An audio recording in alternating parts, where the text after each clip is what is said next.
Your own particular interest may be, for instance, antique firearms. The only trouble is most collectors would no more dream of firing their 18th century dueling pistols than I would dream of putting a penny black on my income tax return. But in the tranquil setting of the English countryside, we've found a collector who shatters that rural peace by putting his guns to the use for which they were intended.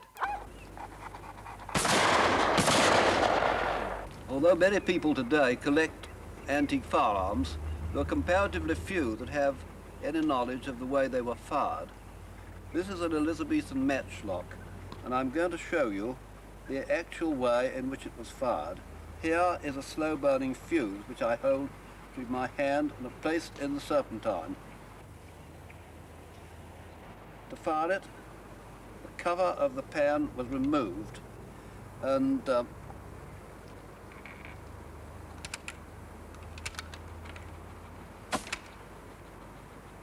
in that way, the ignition took place and the charge which had been placed previously in the barrel with a ramrod fired. And now I'd like to show you that action again in slow motion.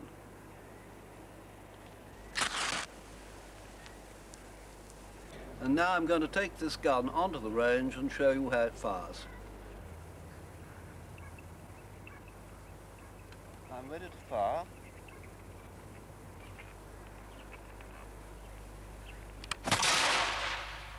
This is the famous English brown Bess musket.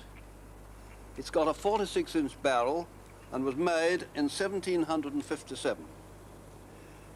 To load it, it's first put on the half cock, and with a priming flask, the pan is loaded,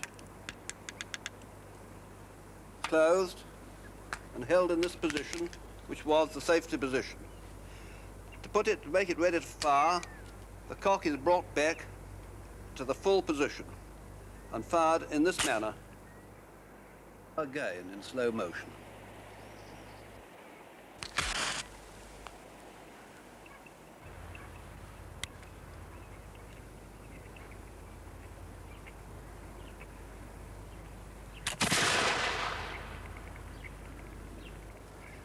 I'm now going to load one of a pair of flintlock dueling pistols. First operation is to prime the pan. This is done in this manner and the pan cover closed. Then a charge is put down the barrel and a bullet is selected and a patch placed over the muzzle of the gun. The bullet placed carefully in the center, pressed down by hand, and then forced home with the ramrod.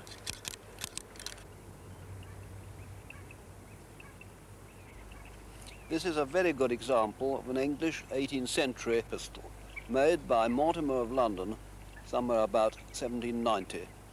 It's got a brown twist barrel. It's signed on the barrel with the name of the maker in gold. It has a hair trigger and a particularly fine piece of walnut in the stock. It's normally used at about 15 paces, which was dueling distance, at a target rather like this, which was chosen because it's about the size of a man. I'm going to now measure off the distance of 15 paces from this target.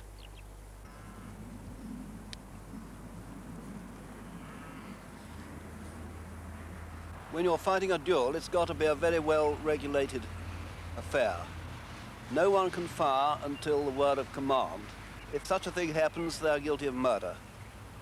You await the word of command with the pistol at your side, pointed to the ground, facing the target sideways to give the smallest possible mark to your combatant.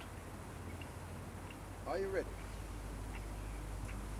1, 2, 3, fire.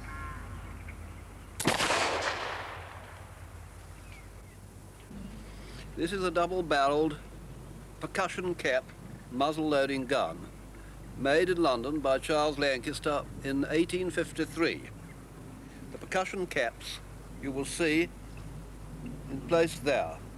It's loaded with a charge of powder, wadding and shot with a ramrod from the muzzle. I'm going to shoot at a flying target.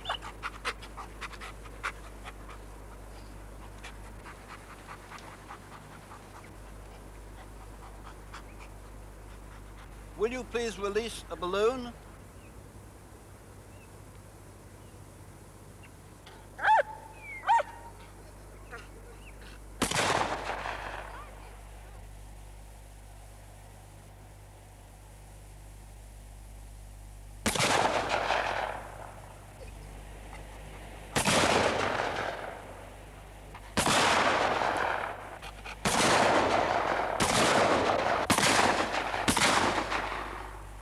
Well, now we've come to the end of firing the small arms, and I'm going to go indoors and change my clothes and proceed to the military range where we're going to fire a 3-pounder brass cannon made during the time of the Peninsular War and using a cast iron cannonball.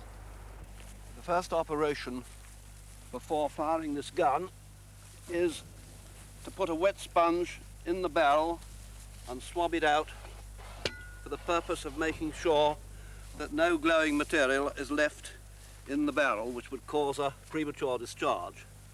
The next operation is to remove a bag of powder from the powder barrel and with my ramrod ram this down the bore of the gun.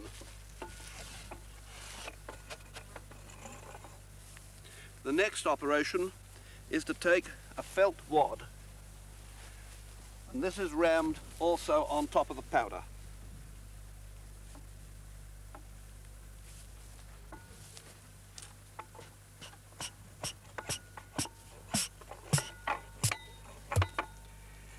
I then measure with my thumb the distance to make sure the powder charge is in its correct position.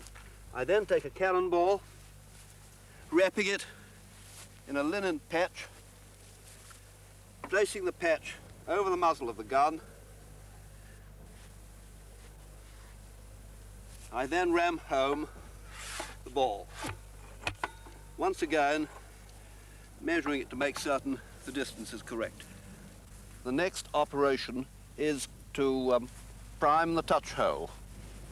This I do by first of all putting some fine powder down it, then piercing the bag of powder inside with this probe,